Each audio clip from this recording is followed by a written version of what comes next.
Good morning, everyone. Hi, I'm Srini Devidas. I'm a professor of electrical engineering and computer science. I'm going to be co-lecturing 6006, Introduction to Algorithms this term, with Professor Eric Demain. Eric, say hi. Hi. And we hope you're going to have a fun time in 6006 learning a variety of algorithms. What I want to do today is spend literally a minute or so on administrative details, maybe even less. What I'd like to do is to tell you to go to the website that's listed up there and read it. And you'll get all the information you need about what this class is about from a standpoint of syllabus, what's expected of you, the problem set schedule, the quiz schedule, and so on and so forth. I want to dive right in and tell you about interesting things like algorithms and complexity of algorithms. I want to spend some time giving you an overview of the course content, and then we're going to dive right in and look at a particular problem of peak finding, both a one-dimensional version and a two-dimensional version, and talk about algorithms to solve this peak finding problem. Both varieties of it, and you'll find that there's really a difference between these various algorithms that we'll look at in terms of their complexity. And what I mean by that is you're going to have different runtimes of these algorithms depending on input size based on how efficient these algorithms are.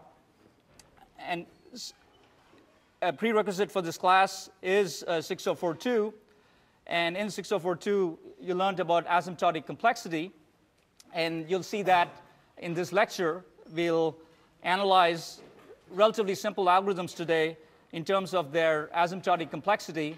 And you'll be able to compare and say that this algorithm is faster than this other one, assuming that you have large inputs because it's asymptotically less complex. So let's dive right in and talk about the class.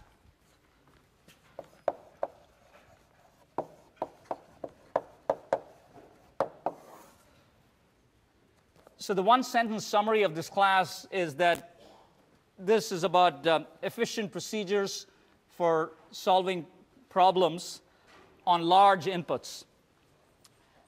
And when I say large inputs, I mean things like the US highway system, a map of all of the highways in the United States, the human genome, which has 1 billion letters in its alphabet, a social network corresponding to Facebook that I guess has 500 million nodes or so. So these are large inputs. Now our definition of large has really changed with the times. And so really the 21st century definition of large is, I guess, a trillion, right? Back when I was your age, large was like 1,000, right? I guess I'm dating myself here. Back when Eric was your age, it was 1 million, right? What's happening, really, the world is moving faster, things are getting bigger. We have the capability of computing on large inputs, but that doesn't mean that efficiency isn't of paramount concern.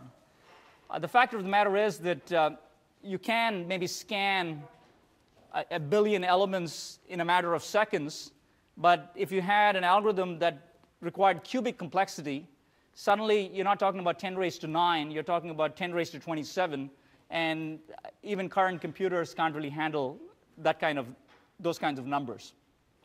So efficiency is a concern, and as inputs get larger, it becomes more of a concern. All right, so we're concerned about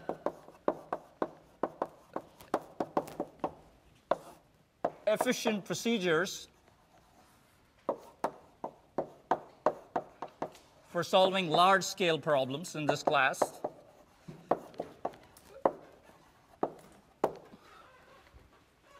And we're concerned about scalability because just as 1,000 was a big number a couple of decades ago, and now it's kind of a small number, it's quite possible that by the time you guys are professors teaching this class in some university, that a trillion is going to be a small number, and we're going to be talking about I don't know, 10 raised to 18 as being something that we're concerned with from a standpoint of a common case input for an algorithm.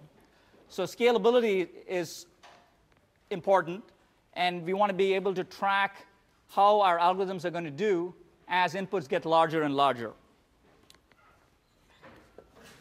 You're going to learn a bunch of different data structures.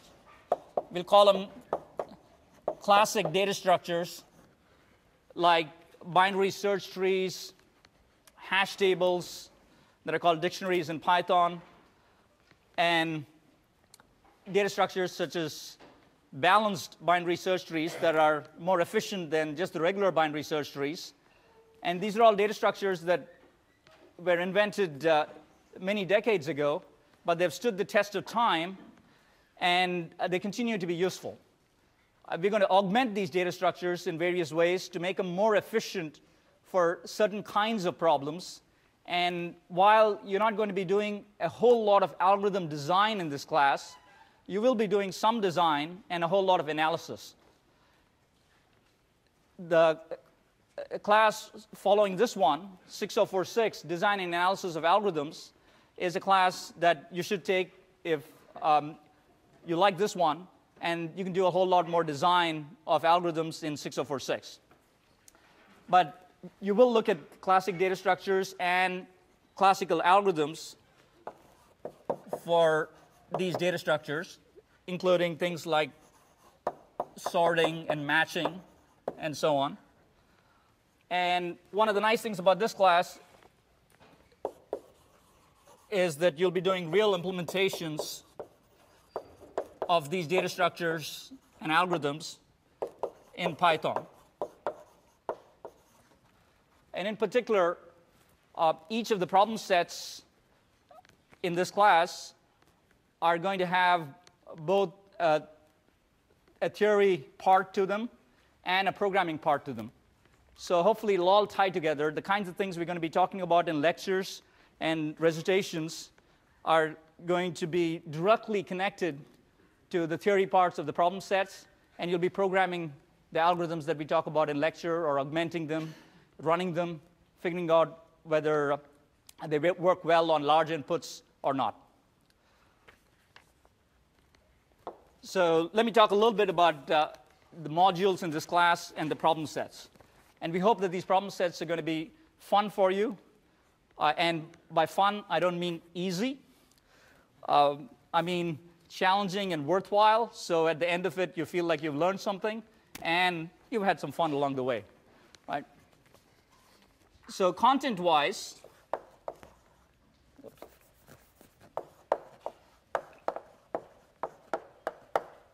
we have 8 modules in the class, each of which, roughly speaking, has a problem set associated with it.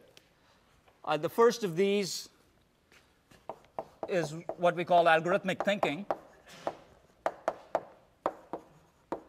And we'll kickstart that one today. We'll look at a particular problem, as I mentioned, of peak finding. And as part of this, you're going to have a problem set that's going to go out today as well.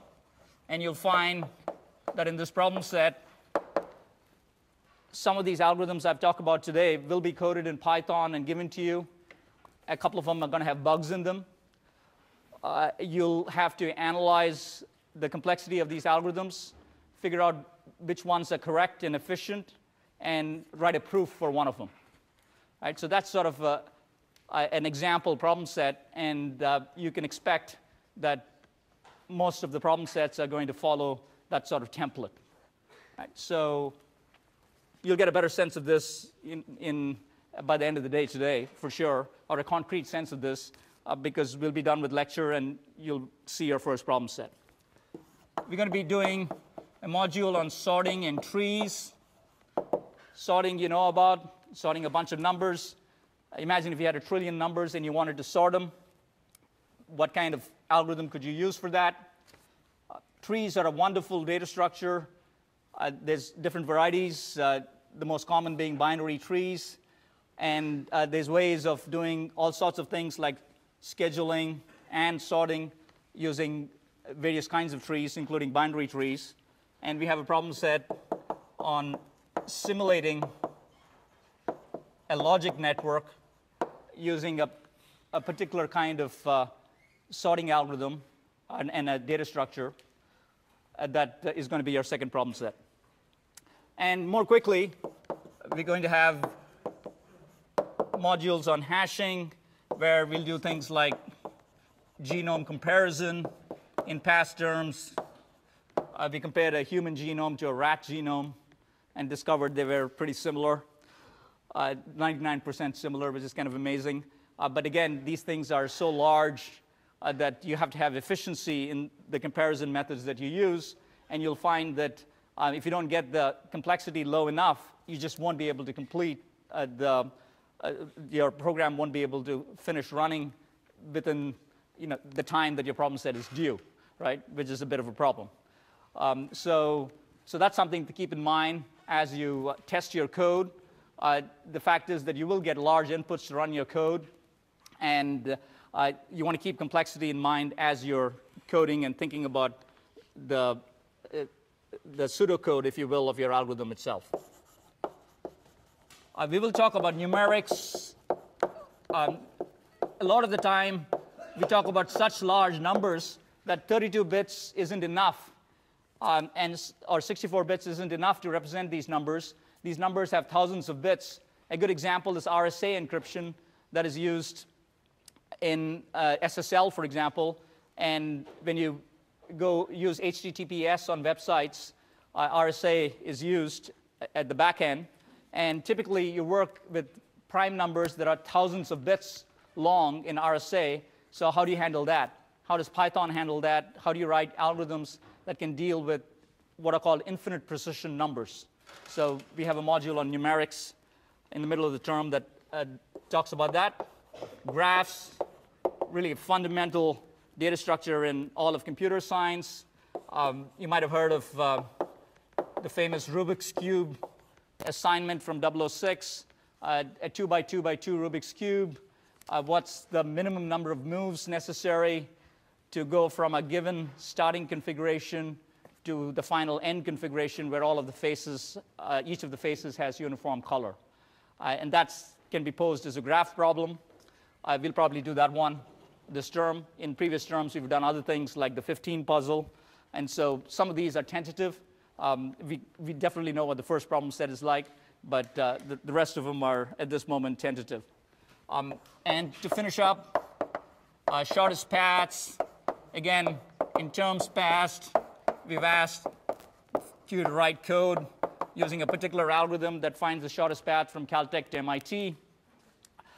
This time, we may do things a little bit differently. We're thinking maybe we'll give you a street map of Boston, and go figure out if Paul Revere used the shortest path to get to where he was going, or things like that. We'll try and make it fun.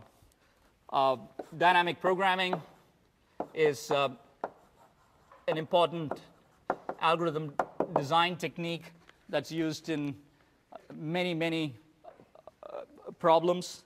And it can be used to do a variety of things, including image compression. How do you compress an image so the number of pixels reduces, but it still looks like the image that you started out with that had many more pixels? Right? So you could use dynamic programming for that. And finally, advanced topics, complexity theory, research in algorithms.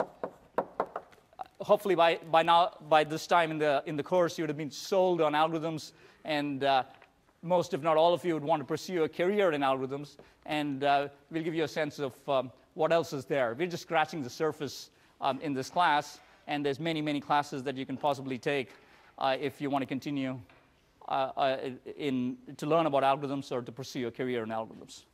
All right? So that's the story of the class, or the synopsis of the class. And I'd encourage you to go spend a few minutes on the website. In particular, please read the collaboration policy and get a sense of what is expected of you, what the rules are in terms of doing the problem sets, and the course grading breakdown and the grading policies are all listed on the website as well. Right. Okay, so let's get started. I want to talk about a specific problem and talk about algorithms for a specific problem. We picked this problem because it's so easy to understand, and they're fairly straightforward algorithms that are not particularly efficient to solve this problem. And so this is a kind of a toy problem, but like a lot of toy problems, it's very evocative in that it points out the issues involved in designing efficient algorithms. So we'll start with a one-dimensional version of what we call peak finding. And a peak finder is something, in the one-dimensional case, runs on an array of numbers. And I'm just putting symbols for each of these numbers here. And the numbers are positive, negative. We'll just assume they're all positive. It doesn't really matter. The algorithms we describe will work. And so we have this one-dimensional array that has 9 different positions, and A through I are numbers. And we want to find a peak. And so we have to define what we mean by a peak. And so in particular, as an example, position 2 is a peak if and only if B greater than or equal to A and B greater than or equal to C. So it's really a very local property corresponding to a peak. In the one-dimensional case, it's trivial. Look to your left, look to your right. If you're equal or greater than both of the elements that you see on the left and the right, you're a peak. Okay? And in the case of the edges, you only have to look to one side.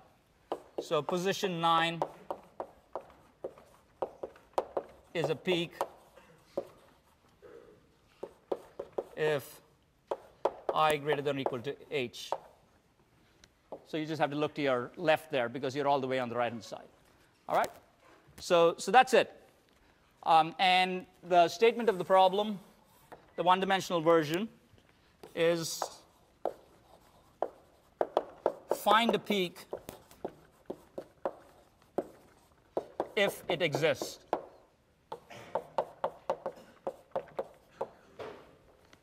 All right? That's all there is to it. I'm going to give you a straightforward algorithm, and then we'll see if we can improve it. All right? You can imagine that the straightforward algorithm is something that just walks across the array. But we need that as a starting point for building something more sophisticated. So let's say we start from left.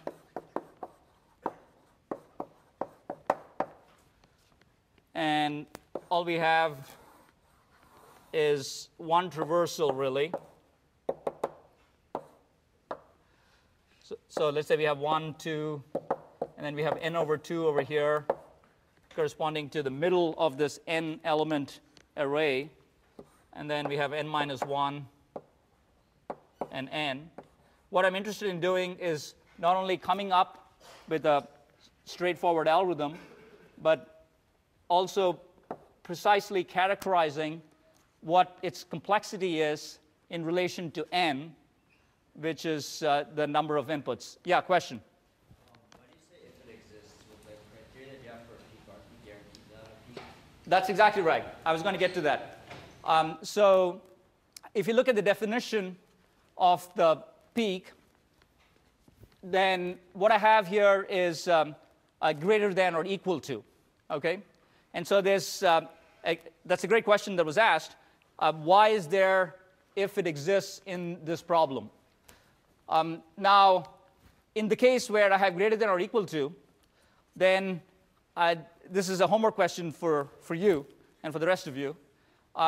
argue that any array will always have a peak. Okay? Now, if you didn't have the greater than or equal to, and you had a greater than, then can you make that argument? No, you can't, right? So, great question. In this case, it's just a question. You would want to modify this problem statement to find a peak. But if I had a different definition of a peak, and this is part of algorithmic thinking, you want to be able to create algorithms that are general. So if the problem definition changes on you, you still have a starting point to go attack the second version of the problem. Okay? So you could eliminate this in the case of the greater than or equal to definition, the if it exists, because the peak will always exist. But you probably want to argue that when you want to show the correctness of your algorithm. If, in fact, you had a different definition, well, you would have to create an algorithm that tells you for sure that a peak doesn't exist, or find a peak if it exists, right? So that's really the general case. Many a time, it's possible that you're asked to do something, and you can't actually give an answer to the question or find something that satisfies all the constraints required. And in that case, you want to be able to put up your hand and say, you know what? I searched long and hard. I searched exhaustively. Here's my argument that I searched exhaustively, and I couldn't find it, right? If you do that, you get to keep your job, right? Otherwise, there's always the case that you didn't search hard enough. So it's nice to have that argument. All right, great. Thanks for the question. Feel free to interrupt, raise your hand, and I'm watching you guys, and I'm happy to answer questions at any time. So let's talk about the straightforward algorithm. The straightforward algorithm is something that starts from the left and just walks across, and you might have something that looks like that. All right, by this I mean the numbers are increasing as you start from the left. The peak is somewhere in the middle, and then things start decreasing. Right? So in this case, this might be the peak.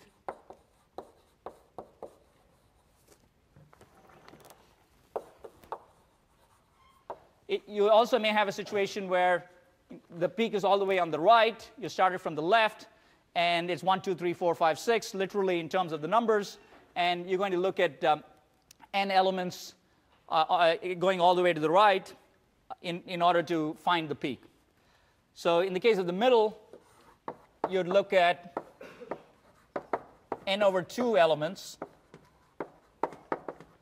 if it was right in the middle.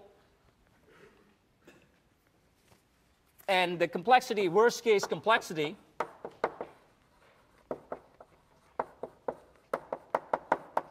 is what we call theta n. And it's theta n because in the worst case, you may have to look at all n elements. And that would be the case where you started from the left and you had to go all the way to the right. Now remember, theta n is essentially something that says of the order of n. So it gives you both a lower bound and an upper bound. Big O of n is just the upper bound. And what we're saying here is we're saying this algorithm that starts from the left is going to essentially require, in the worst case, something that's a constant times n. Okay? And that constant could be 1. You could certainly set things up that way. Or if you had a different kind of algorithm, maybe you could work on the constant. But bottom line, we are only concerned at this moment about asymptotic complexity, and the asymptotic complexity of this algorithm is linear. All right? That makes sense? Okay. So someone help me do better. How can we do better? How can we lower the asymptotic complexity of a one-dimensional peak finder? Anybody want to take a stab at that? Yeah, back there. Do a binary search such that you look at the middle and whatever is higher, whichever side is higher, you then cut that in half because you know there's a peak. For example, if you're in the middle on the right side, there's a higher number on the right side, then you would just look at that because you know there's a peak somewhere in there, and you continue cutting in half. Excellent, excellent. That's exactly right. So you can, you can do something different, which is essentially try and break up this problem, use a divide and conquer strategy, and recursively break up this one-dimensional array into smaller arrays, and try and get this complexity down. Yeah? Are we assuming there's only one peak? No, we're not. Okay. If it's find a peak if it exists, and in this case, it's find a peak because of the definition. We don't really need this as it was discussed. All right? Okay, so so that was a great answer. And you know, this class, after a while, is going to get boring, right? Every class gets boring. So we try and break the monotony here a bit. And then the other thing that we realized was that these seats you're sitting on, this is a nice classroom, but the seats you're sitting on are kind of hard, right? So what Eric and I did was we decided we'll help you guys out, especially the ones who are interacting with us. And we have these cushions that are 6006 cushions, and that's a 2x2x2 Rubik's Cube here. And since you answered the first question, you get a cushion. This is kind of like a Frisbee, but not really. So I'm not sure I'm going to get it to you. But the other thing I want to say is this is not a baseball game, right, where you just grab the balls that come by. This is meant for him, my friend in the red shirt. So here you go. Too bad. All right. It is soft, so it won't hurt you if it hits you. All right. So if you got a bunch of these, and raise your hands, when I ask. There's going to be, I think, there's some trivial questions that we're going to ask just to make sure you're awake. So an answer to that doesn't get you a cushion. But, an answer like, what's your name? Jace. An answer like Jace just gave that's a good answer to a non-trivial question. That gets you a cushion. Okay? All right, great. So let's put up Jace's algorithm up here. I'm going to write it out for the 1D version.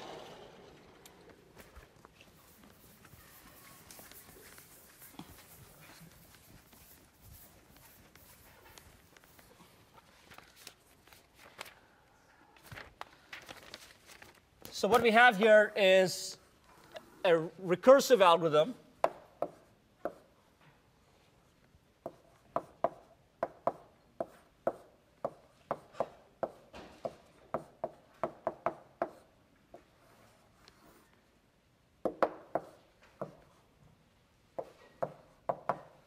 So the picture you want to keep in your head is this picture that I've put up there. And this is a divide and conquer algorithm. You're going to see this over and over, this paradigm, over and over in 6006. We're going to look at the n/2 position. And we're going to look to the left, and we're going to look to the right. And we're going to do that in sequence. So if a n/2 is less than a n/2 minus 1, then only look at left half, 1 through n/2 minus 1, to look for peak. For a peak. Right? So that's step one. And I could have done the right-hand side or the left-hand side. Doesn't really matter. I chose to do the left-hand side first, the left half. And so what I've done is, through that one step, if, in fact, you have that condition, a n/2 is less than a n/2 minus 1, then you move to your left and you work on one half of the problem. But if that's not the case, then if a n/2 is less than a over n by 2 plus 1, then only look at n/2 plus 1 through n for a peak. So I haven't bothered writing out all the words. They're exactly the same as the left-hand side. You just look to the right-hand side. Otherwise, if both of these conditions don't fire, you're actually done. Okay? That's actually the best case in terms of finishing early, at least in this recursive step. Because now the n over 2 position is a peak. Because what you found is that the n over 2 position is greater than or equal to both of its adjacent positions. And that's exactly the definition of a peak. So you're done. Okay? So all of this is good. You want to write an argument that this algorithm is correct. And I'm not going to bother with that. I just waved my hands a bit, and you all nodded, so we're done with that. But the point being, you will see in your problem set a precise argument for a more complicated algorithm, the 2D version of this. And that should be a template for you to go write a proof or an argument, a formal argument that a particular algorithm is correct, that it does what it claims to do. And in this case, it's 2-3 lines of careful reasoning that essentially say, given the definition of the peak, that this is going to find a peak in the array that you're given. All right? So we all believe that this algorithm is correct. Let's talk now about the complexity of this algorithm. Because the whole point of this algorithm was because we didn't like this theta n complexity corresponding to the straightforward algorithm. So we'd like to do better.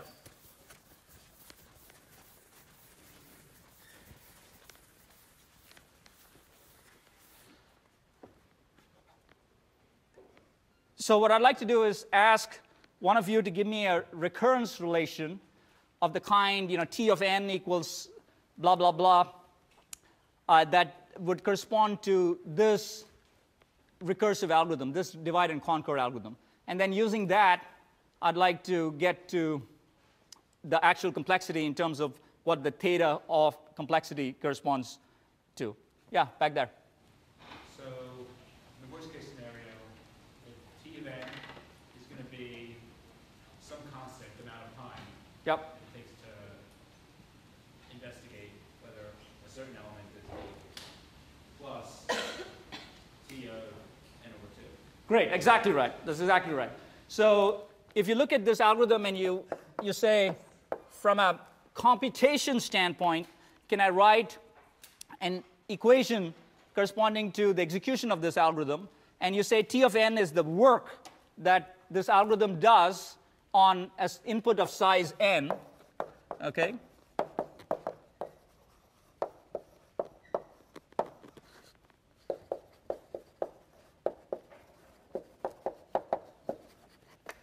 Then I can write this equation. And this theta 1 corresponds to the two comparisons that you do, looking at potentially the two comparisons that you do, looking at the left-hand side and the right-hand side. So that's 2 is a constant, so that's why we put theta 1. All right? So you get equation 2. Watch out, guys. Whoa. Oh, actually, that wasn't so bad. All right. Veers left. All right, veers left. So if you take this and you start expanding it, eventually you're going to get to the base case, which is T of 1 is theta 1, right? Because you have a one-element array. For that array, you're just going to return that as a peak. And so if you do that and you expand it all the way out, then you can write T of n equals theta 1 plus theta 1. And you're going to do this log to the base 2 of n times. And adding these all up gives you a complexity theta log 2 of n, right? So now you compare this with that, and there's really a huge difference. There's an exponential difference. If you coded up this algorithm in Python, and I did both these algorithms for the 1D version, and if you run it on n being 10 million or so, then this algorithm takes 13 seconds. Okay, the theta n algorithm takes 13 seconds, and this one takes 0.001 seconds. Okay, huge difference. So there is a big difference between theta n and theta log n. It's literally the difference between 2 raised to n and n.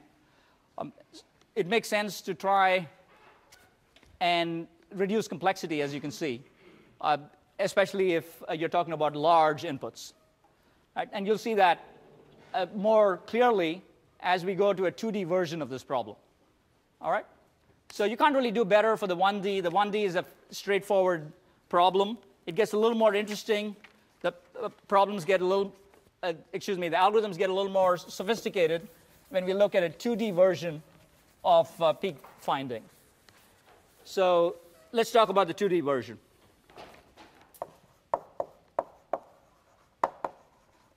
So as you can imagine, in the 2D version, you have a matrix or a two-dimensional array. And we'll say this thing has n rows and m columns. And now we have to define what a peak is. And it's a hill. It's the obvious definition of a peak. So if you had A in here, C, B, D, E, then as you can guess, A is a 2D peak if and only if A greater than or equal to B, A greater than or equal to D, C, and E. Right, so it's a little hill up there. All right, and again, I've used the greater than or equal to here, so that's similar to the 1D in the case that you'll always find a peak in any 2D matrix. Now, again, I'll give you the straightforward algorithm, and we'll call it the greedy ascent algorithm.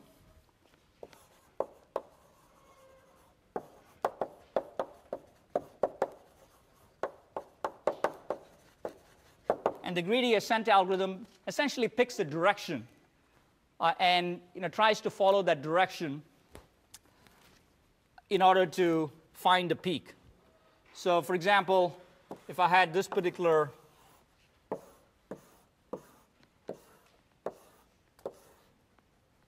matrix, 14, 13, 12, 15, 9, 11, so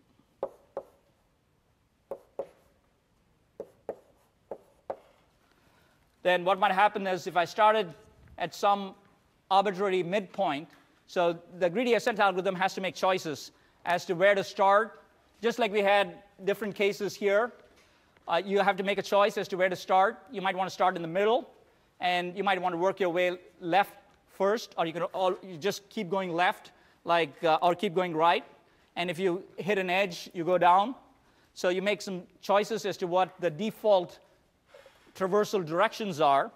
And so if you say you want to start with 12, you're going to go look for something to your left, and if it's greater, then you're going to follow that direction.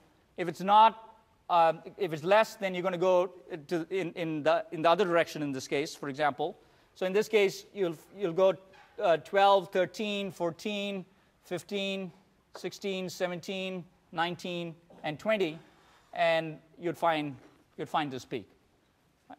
Now, I haven't given you the specific details of a greedy ascent algorithm, but I think if you look at the worst case possibilities here with respect to a given matrix, and for any given starting point and for any given strategy in terms of choosing left first versus right first, or down first versus up first, you will have a situation where, just like we had in the 1D case, you may end up touching a large fraction of the elements in this 2D array. Okay? So in this case, we ended up touching a bunch of different elements, and it's quite possible that you could end up touching starting from the midpoint, you could end up touching half the elements, and in some cases, touching all of the elements. So if you do a worst-case analysis of this algorithm, a particular algorithm with particular choices in terms of the starting point and the direction of search, a greedy ascent algorithm would have theta nm complexity. All right? And in the case where n equals m, or m equals n, you'd have theta n squared complexity. Okay? I won't spend very much time on this because I want to talk to you about the divide and conquer versions of this algorithm for the 2D peak, but hopefully you're all with me with respect to what the worst case complexity is. All right? People buy that? Yeah, question back there. Is that an approximation, or can you actually get to n times m traversals? So there are specific greedy ascent algorithms and specific matrices where if I give you the code for the algorithm and I give you a specific matrix, that I could make you touch all of these elements. That's correct. So if we're talking about worst case, you're being very paranoid when you talk about worst case complexity. And so I'm hand-waving a bit here simply because I haven't given you the specifics of the algorithm yet. Right? This is really a set of algorithms because I haven't given you the code. I haven't told you where it starts and which direction it goes. But you go do that, fix it, and I would be the person who tries to find the worst case complexity. Certainly, it's very easy to get to theta nm in terms of having some constant multiplying n times m, but you can definitely get to that constant being very close to 1, okay? If not 1. All right. So let's talk about divide and conquer. Let's say that I did something like this, where I just tried to jam the binary search algorithm into the 2D version. All right?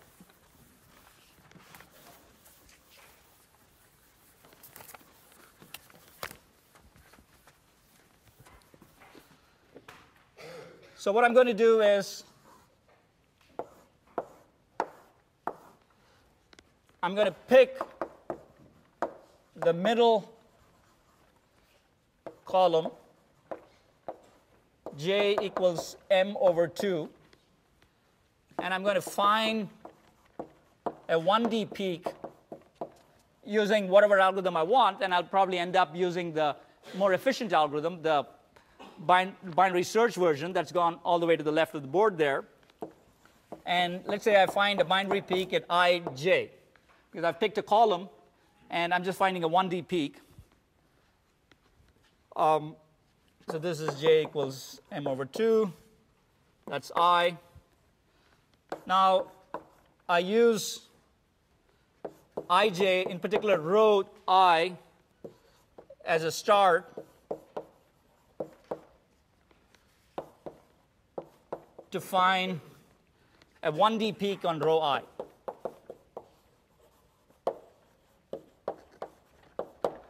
And I stand up here and I'm really happy, okay, because I say, wow, I picked a middle column, I found a 1D peak, that is theta n complexity to find a 1D peak, as we argued. And once I, theta m, oh, I'm sorry, you're right. The log n complexity, that's what this was. Where do I have that here? Yeah, log n complexity, thanks, Eric. And then once I do that, I can find a 1D peak on row I. In this case, the row I would be m wide, so it would be log m complexity. If n equals m, then I have a couple of steps of log n, and I'm done. Right? Am I done? No. Can someone tell me why I'm not done precisely? Yep. Because when you do the second part to find the peak in row I, you might not have a column peak. It might not be a peak on the column anymore. That's exactly correct. So this algorithm is incorrect. Okay, it doesn't work. It's efficient but incorrect. Okay, it's you want to be correct. Being correct and inefficient is definitely better than being inefficient. I'm sorry, being incorrect and efficient.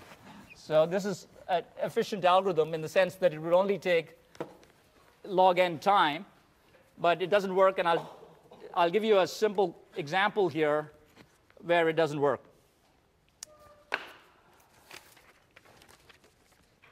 The problem is a 2D peak may not exist on row I. And here's an example of that.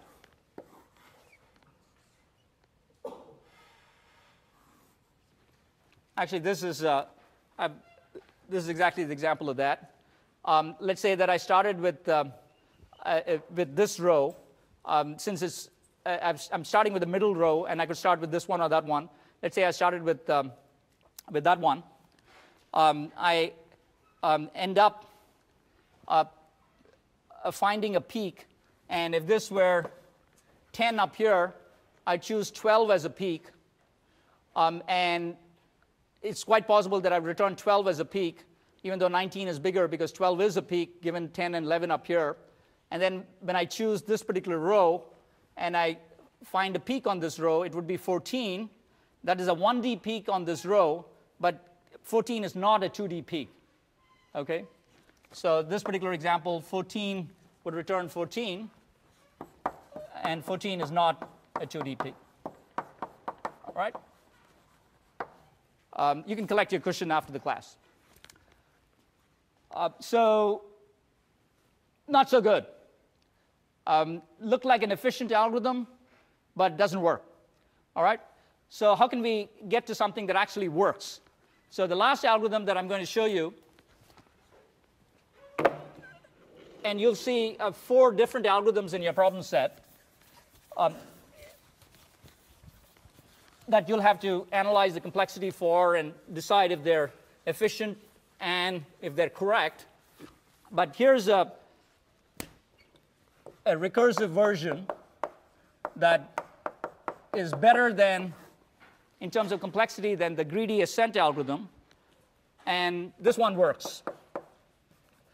So what I'm going to do is pick a middle column, j equals m over 2 as before.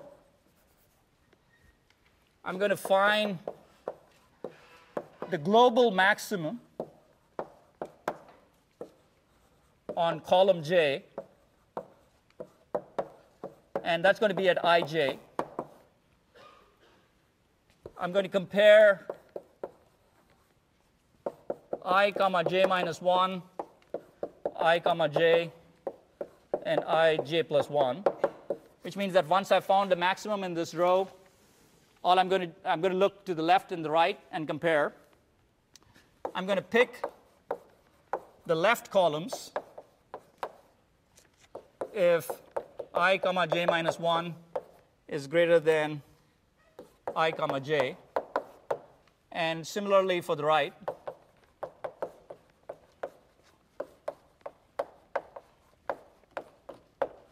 And if in fact either of these two conditions don't fire, and what I have is I comma j is greater than or equal to I comma j minus 1 and I comma j plus 1, then I'm done. Just like I had for the 1D version, if I comma j is greater than or equal to I comma j minus 1 and I comma j plus 1, that implies ij is a 2D peak. Okay? And the reason that is the case is because I comma j was the maximum element in that column. So you know that you've compared it to all of the adjacent elements looking up and looking down. That's the maximum element. Now you've looked at the left and the right, and in fact it's greater than or equal to the elements on the left and the right, and so therefore it's a 2D peak. Okay? So in this case, when you pick the left or the right columns, you'll pick one of them.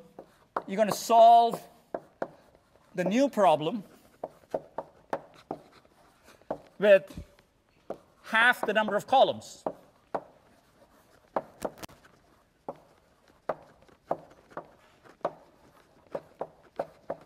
All right? And again, you have to go through an analysis or an argument to make sure that this algorithm is correct. But it's intuitively correct simply because it matches the 1D version much more closely. And you also have your condition where you break away right here, where you have a 2D peak, just like the 1D version. And what you've done is break this matrix up into half the size.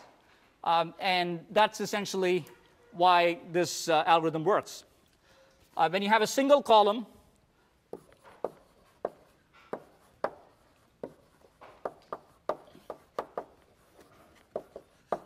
find the global maximum, and you're done. Right? So that's the base case. So let me end with just writing out what the recurrence relation for the complexity of this is and argue what the overall complexity of this algorithm is. And then I'll give you the bad news. All right, so overall what you have is you have something like T of nm equals T of n m over 2 plus theta n. Why is that? Well, n is the number of rows, m is the number of columns.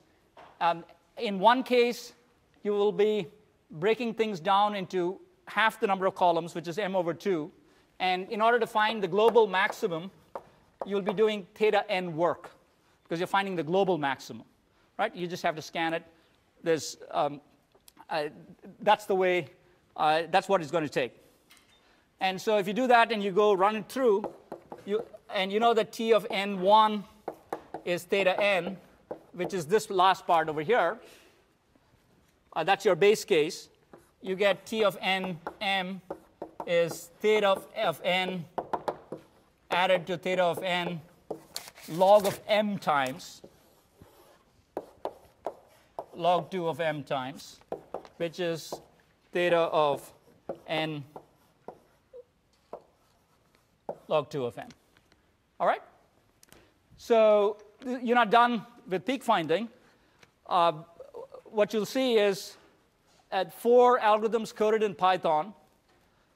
I'm not going to give away what those algorithms are, but you'll have to recognize them. You will have seen versions of those algorithms already in lecture.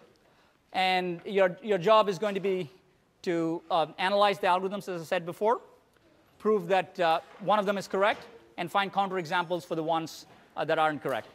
The course staff will stick around here to answer questions, logistical questions, or questions about lecture. And I owe that gentleman a cushion.